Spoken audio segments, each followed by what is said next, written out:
जय श्री कृष्णा भक्तों। जो व्यक्ति इस एक नाम को बोलता है उसकी किस्मत रातों रात चमका देते हैं भगवान।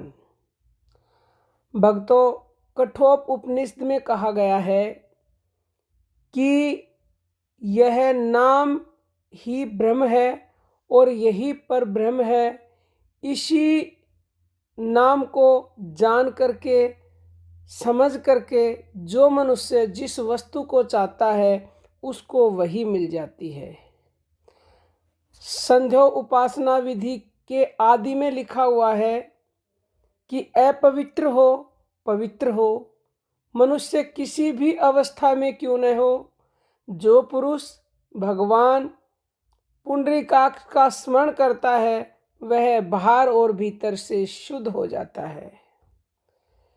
श्रीमद् भगवत गीता में भगवान ने कहा है अध्याय 6 के श्लोक नंबर 30 में कि जो पुरुष संपूर्ण भूतों में सबके आत्म स्वरूप मुझ वासुदेव को ही व्यापक देखता है और संपूर्ण भूतों को मुझ वासुदेव के अंतर्गत देखता है, उसके लिए मैं अदृश्य नहीं होता और वह मेरे लिए अदृश्य नहीं होता।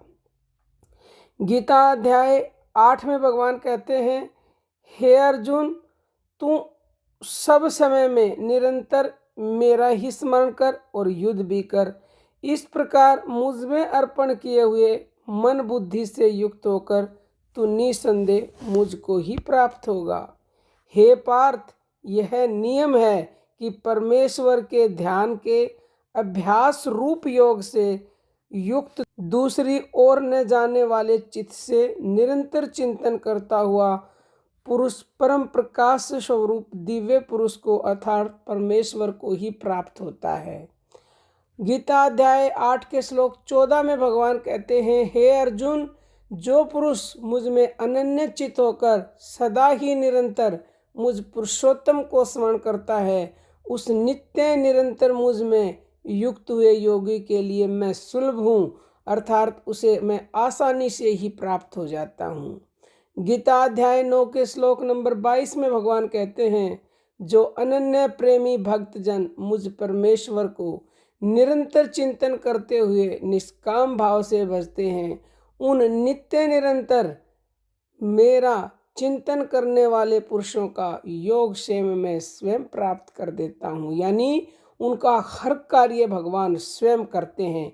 भगवान का कहने का मतलब ये है, योग क्षेम का मतलब उनको जो प्राप्त है उसकी भगवान रक्षा करते हैं और जो उनको प्राप्त नहीं है उसकी प्राप्ति करवाते हैं।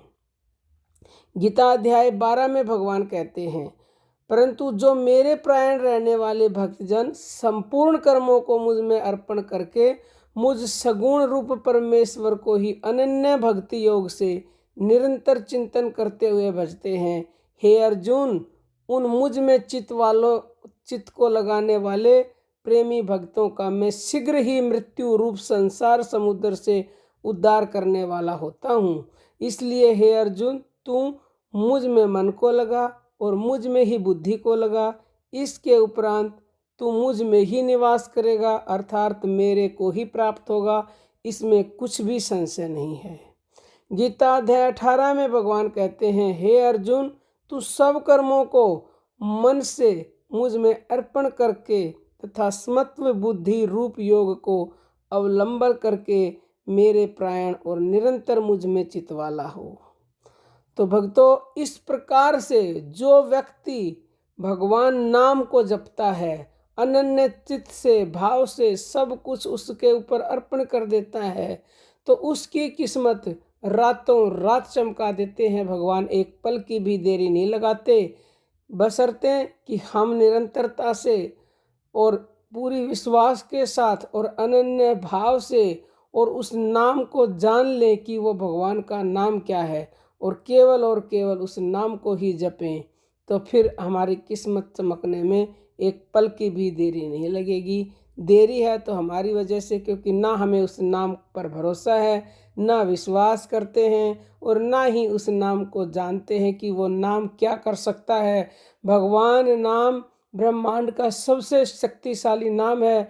जिस नाम से ये अनंत कोटि ब्रह्मांड बने हुए हैं, जिस नाम से ये सूरज और चंद्रमा जगमगा रहे हैं, उसी नाम को हम जपने की कह रहे हैं। उससे आपकी एक पल में किस्मत चमक जाएगी। अब हम अपनी वाणी को विराम देते हैं। जय श्री कृष्ण भक्त।